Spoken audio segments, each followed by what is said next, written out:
Good morning, everybody. Barb Katie here. Just wanted to check in with you and talk a little bit about something that doesn't happen to me too often, but I had a run in with it this week and had to sort of meet it head on. Maybe it's something that you have noticed comes up for you from time to time as well. When I'm down in the dumps, I have a really hard time being productive, getting things done. Fortunately, it doesn't happen a lot, but when it does, it definitely seems to be a struggle to restart myself and discover my motivation and get on with life. Uh, Work, and here I mean everything from being a paid employee to raising children, to babysitting the grandkids, housekeeping chores, uh, to the kinds of work we assign ourselves, like reading a really good book or planting a garden. Uh, these things seem to actually be more chores when we're depressed or down in the dumps. It can drain my energy and ambition, leaving me feeling physically worn out and emotionally depleted, instead of proud of myself and invigorated for getting on with life. It seems like I am working very hard all the time, but there is very little payoff for the effort. Like, who cares? It becomes sort of a real chicken or egg question. Is the work so difficult because I'm feeling down in the dumps? Or am I depressed in part because I can't seem to accomplish anything? And as with so many chicken and egg situations, I face a false dichotomy. The truth is that poor work habits and depression really reinforce each other, and each actually can make the other worse. When we are depressed, we tend to be great procrastinators. And by that I mean procrastination is putting off for a later time what should be done now. The should may come from a source outside ourselves, as with a kid who dawdles over doing homework, or it may come from within, as with me planting my garden. When it comes from without, it's easy to see the rebelliousness that procrastination expresses. I don't want to do this. I don't think I'm going to do this. You can't make me do this. When it comes from within, it's hard to immediately see the purpose procrastination is serving. But actually, procrastination may be serving several purposes at the same time. One thing, when we procrastinate, we have some big false assumptions about how work works. We assume that really productive people always are in a positive, energetic frame of mind that lets them jump right into the piles of paper and quickly do what needs to be done, only emerging when the task is totally completed. On the contrary, motivation actually follows the action instead of being the other way around. When we make ourselves face the task ahead of us, it usually isn't as bad as we think, and we begin to feel good about the progress we are starting to make. Work comes first, then comes the positive frame of mind. Closely allied to this misunderstanding about motivation is the idea that things should be easy. when we're down in the dumps, we assume that people who are good at work skills always feel confident and easily attain their goals. Because we aren't feeling that way, we assume that we will never get stuff done. Look again. And we can see that really successful people assume that there are going to be hard times, there are going to be frustrations, and there will be setbacks along the way. Knowing this in advance, they don't get thrown for a loop and it descend into self-blame when there's a problem. If we wait until we feel completely prepared and feeling really motivated, we'll spend a lot of our lives waiting. Procrastination can also help protect self-esteem.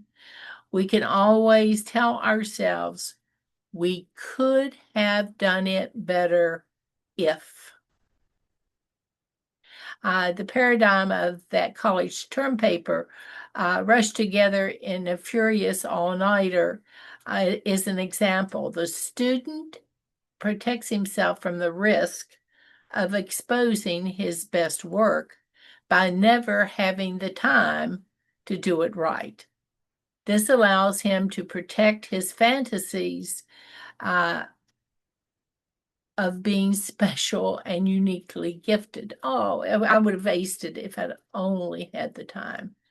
Procrastination is also a result of a depressed person's tendency toward perfectionism. That can be a crippling problem.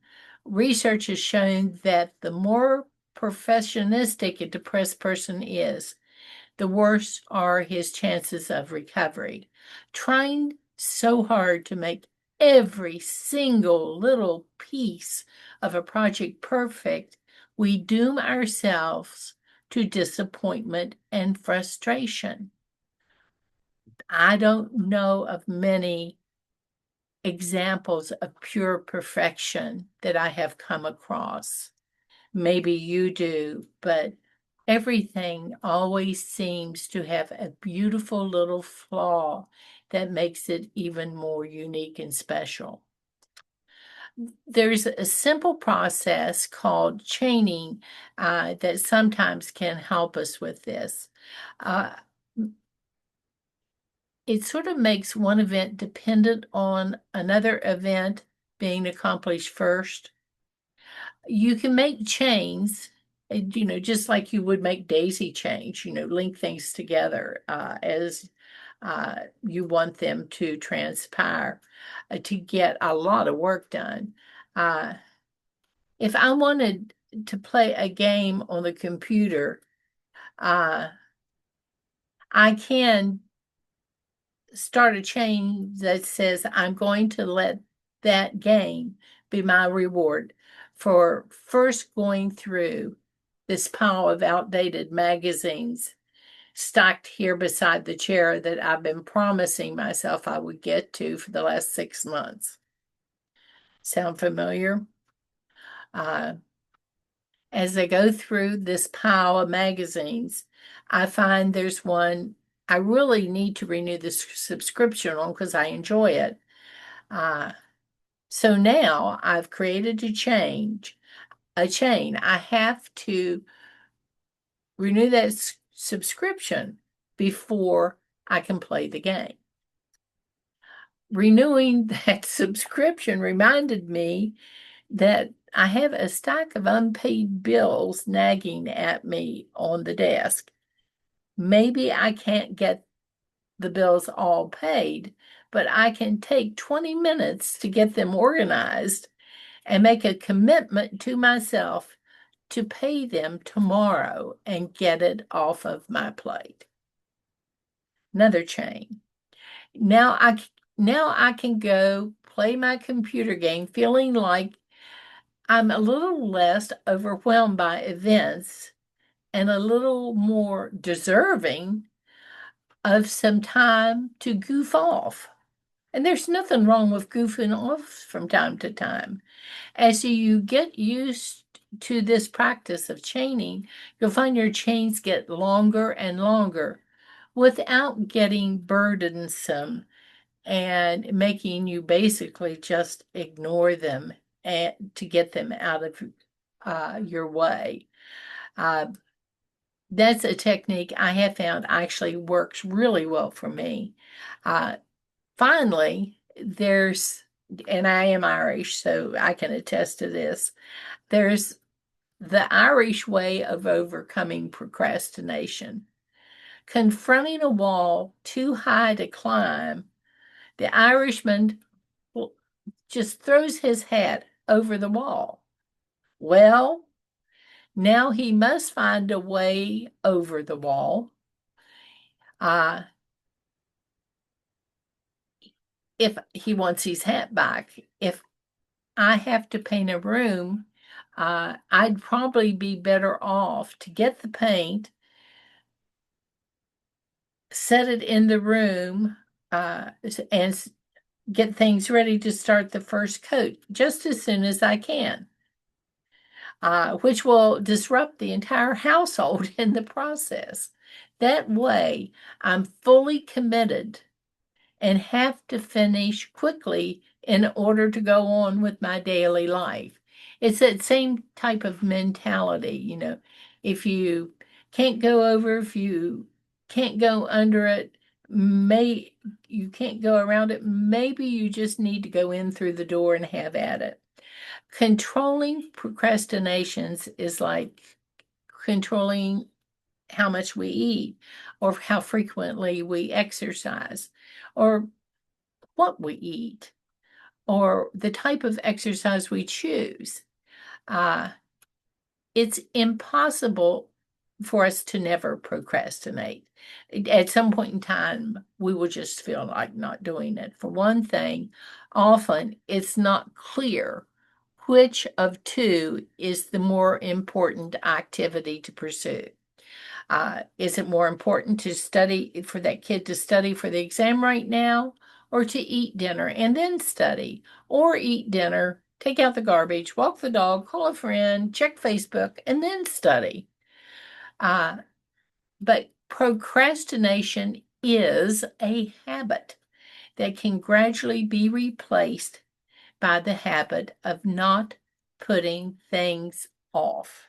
There's a delightful book called The Procrastinator's Handbook by Rita Emmett that gave me two important pieces of information that I want to share with you today. The first one is called Emmett's Law, and it goes like this: the dread of doing a task uses up more energy and time than doing the task itself. All that time you wasted putting it off, and it still needs to be done, and you're eventually going to have to do it. Just do it, bite the bullet, get it over with. And then there's another one that I really like called O'Connor's Corollary. And it goes like this: it's amazing when you can accomplish what you can accomplish when you finally get down to actually doing the work. Oh, that wasn't so bad. I finished that up in record time. Should have not wasted the last 6 months putting it off. So, my first advice for overcoming procrastination is to actually glue your bottom to the chair. Ignore every distraction and work for just 5 minutes. Then you can take a short break if you feel it's necessary, but put in another 5 minutes after your break. The procrastinating impulse in yourself won't respond to logical argument, but it may respond to a narrowing of focus. You'll get in a groove, start feeling productive, and the impulse to procrastinate further will lessen. If it doesn't work today, Try again tomorrow. Uh, Eventually, you will find your groove. A second piece of advice while you're sitting glued to your chair is you're not allowed to do anything other than the task you're there for. No matter what attractive distraction may pop into your mind, you don't have to work on your primary task, but you can't do anything else. So you can just sit there and stare or do the primary task for that 5 minutes. Your decision.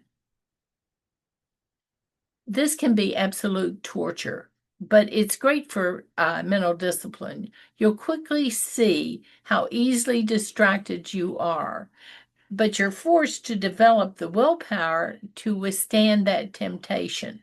Eventually, you'll get something constructive done if you refuse to allow your what I call my squirrel brain to wander off in an uncharted direction. Hold yourself to pre-commitments, whatever they might be. Maybe you said no television, no internet, no email, whatever, until I've worked for a half hour. If I get this particular thing done, I'll reward myself in some way, like maybe watching a movie on TV that I've been wanting to see. Um, be sure to keep these commitments reasonable and don't set yourself up to fail. If you practice and get consistent at this, you can start to up the ante a little bit and give yourself some more challenging pre-commitments that will help you get more things that you've been putting off done. Uh, I have found that when I procrastinate, I tend not to reward myself for finishing a task, whatever it might be. Maybe it would be spending time with friends, uh, having a bubble bath, things that normal people might do to celebrate an accomplishment. These things don't occur when we procrastinate, partially because it seems like we're never satisfied with whatever the results are. But it's important to practice a ritual of reward for tasks accomplished. In our minds, the pleasure that comes with the reward comes to be associated with doing whatever the job is well. In this way, work itself becomes much more satisfying. You can look at the empty space you created from that stack of magazines when you discarded them and reward yourself accordingly. Maybe you'll stick a flower in a vase on the table that was beside the pile to remind you of something that you made a difference in your environment and that brought you pleasure. Uh, Another thing is clutter. Uh, is also really highly associated with procrastination. Each of those extraneous items on your desk, on your workspace, on the computer, on the nightstand, serve as a distraction, a reminder of something else to be done. Mental clutter works the same way. If you have a set of nagging chores, just making a list will help you focus on the present. The list will contain the nagging. Every time we are distracted, we lose a degree of efficiency. You can reduce your procrastination greatly by eliminating distracting clues that pull you away from the task you have said you want to accomplish. Of course, personal computers, cell phones, text messaging, social media, I have created many more temptations to procrastinate. Games, Facebook updates, checking on the news, tweets, cell phone calls, on and on, constantly threaten to break our concentration to get the task at hand done. If we really want to focus on something, we're going to have to remove temptation and prevent interruptions from being constantly in the mix. If you work on your computer, turn off the internet browser and make it difficult to get back. That way you won't be tempted when something pings and you want to run and see what the latest, greatest thing that's happening in all your friends' life is. Put the phone on silent. It's not necessary that you answer every spam call you get. You can pick it up a few minutes later and see if there's a message from someone that you do need to attend to. Don't try to do 10 million different things at one time. You will not be as successful as you possibly could be on any of them when that is the case. My best advice is multitasking is a myth. Focus on what needs to be done. Well, I think I'll dial up my focus and get a few things on that list that I've been procrastinating about accomplished today, and then celebrate. You have a great day today, and I'll talk to you later. Bye for now.